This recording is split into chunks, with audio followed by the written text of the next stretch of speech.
Hey guys, Delta here, and I want to talk about Mirror's Edge Catalyst because it is one of the games I went hands-on with at PAX Prime, and it is the only game that I actually played twice.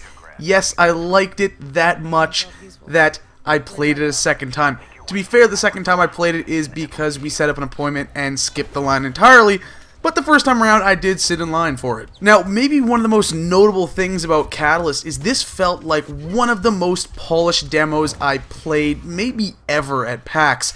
I saw one funny glitch where Faith fell through the world and then like appeared at the top of the world again before the screen went black and she respawned, and that was just kind of funny to watch. But the game just felt so smooth and responsive and was so fun to play that I would have bought it on the spot right there if I could. The controls were tight and responsive and felt great to use. You could tell very clearly that while the first Mirror's Edge did a very good job of accomplishing its goals, it was sort of a test run. It was the first time around. DICE is saying, okay, yeah, we've done that, we've messed around, but now we really know what we're doing, and this is how Mirror's Edge is supposed to play and how it's supposed to feel. And it feels really, really smooth. That sense of momentum just is really awesome. It feels great to play with, and it just felt more refined from the original Mirror's Edge. The game was straight up addicting. It didn't take long for our entire group, the Baseline TV group, to get hooked and just determined to beat this speedrun challenge, because the top time was about 28 seconds, I believe, and no one was really getting below 35, and we couldn't quite figure out why. And after we went through everyone, I was the last person to go during our appointment. We finally figured it out, and I got a time at about 26 or 26 and a half seconds.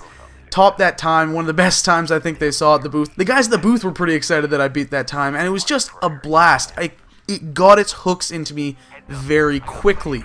The hand-to-hand combat feels really good as well. DICE has talked about how they want to keep things all about just quick, fast, powerful strikes where it blends into the momentum and the free running of the game, and it does a really good job of that. Other than a couple situations where maybe I had to stop and throw a couple punches, which honestly I probably could have found a way around, it was all just very much in rhythm with my wall running, my jumping, vaulting over stuff.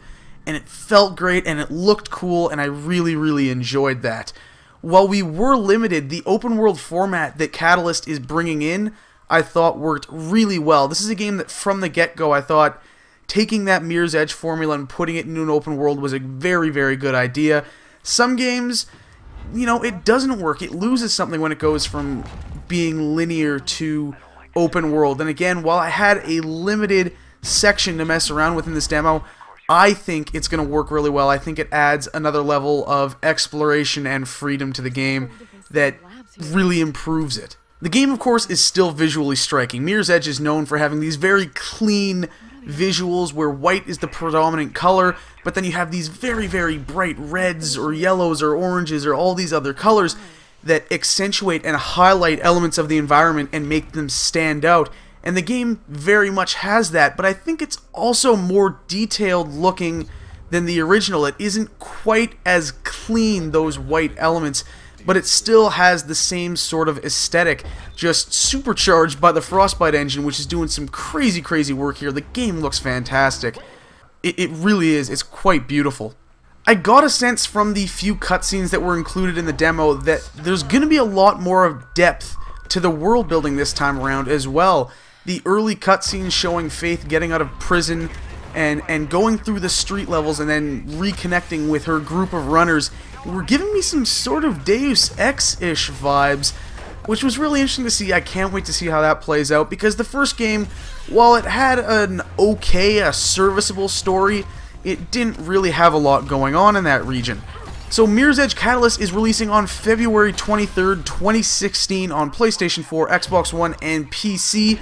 This is absolutely my game of show for PAX Prime this year. It's the only game I played twice because I enjoyed it that much. Fans of the original Mirror's Edge should love it. Those are my thoughts on Mirror's Edge Catalyst. I hope you guys enjoyed. Remember to subscribe for more PAX content, and I'll see you next time.